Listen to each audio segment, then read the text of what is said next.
Hey YouTube, in this video I wanted to share with you guys a suspension upgrade that I had done a couple of months ago, and it's called lower Torklift Stableloads.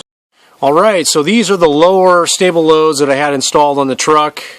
I had this professionally done by a shop in Eugene, Oregon called Hitch Pro and Tow. They're a family owned business. Great little stop off of the belt line and 126, Highway 126, coming on your way to Florence. Really good shop. They did do really good work, and I would recommend them.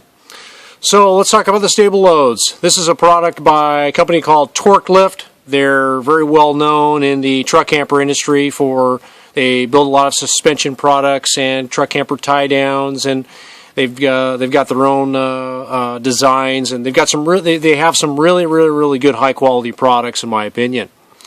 So I did a bunch of research. The reason for going with these Torklift Stableloads is I was having some handling issues, some side to side handling issues that I didn't like, and I needed something to improve the rear springs.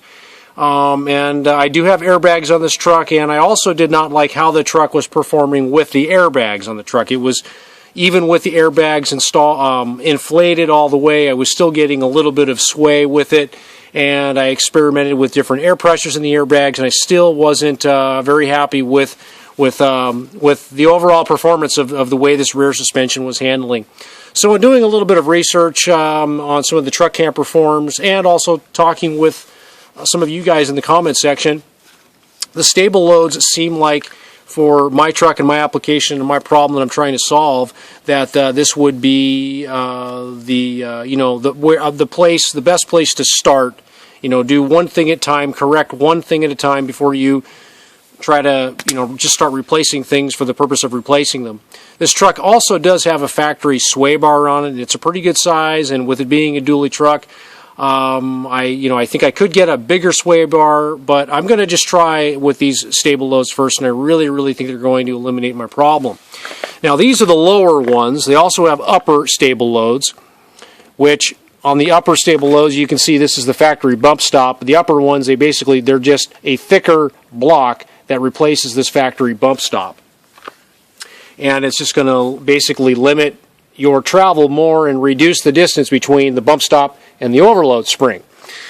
So in talking with other people, they say that the lower ones really do more of an effect, and basically what these are, what these are, you're looking at the front the front shims right now, but they're these slide shims, and they go, you slide them in, and they go between the bottom of the overload leaf and the bottom of the leaf spring.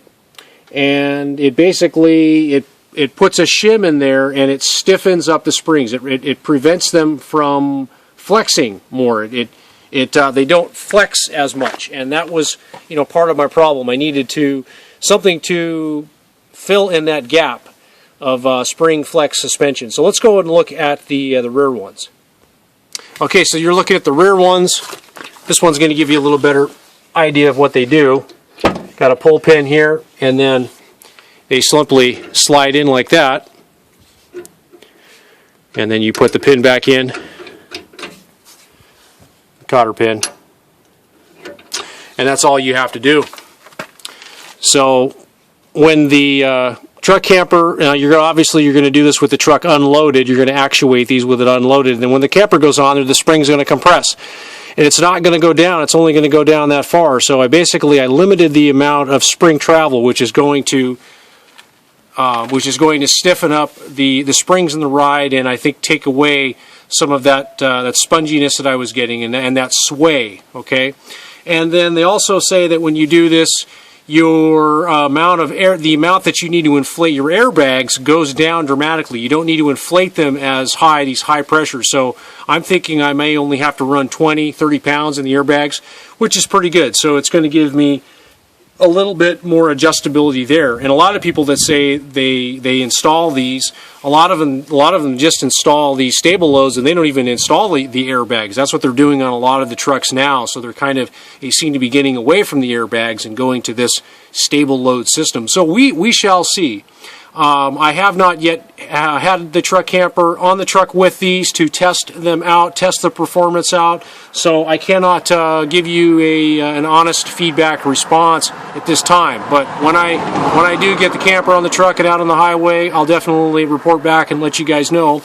As far as installing these, there's one bolt that they drill through the thickness of this leaf spring, and then assemble the parts together. But there are 2 holes you got to drill, and they're a real pain in the neck to drill. You've got to get these things centered and lined up on the leaf there. And for the amount that they charged me, like $125 to install this, and it was well worth my time to have these guys install them. And then, you know, they also kind of showed me a couple of other things with them, so it was well worth it. So that is all I can say. That's all I have to say on the Torklift Stableloads. If you have installed these on your truck, please comment below and let us know. And let us know how they work. How are they working? How are they not working? And you know, are you very happy? If you could do it all over again, what would you do differently? You know, that kind of a thing. So that's all, guys. Well, thanks for watching, and we'll see you next time. Take care.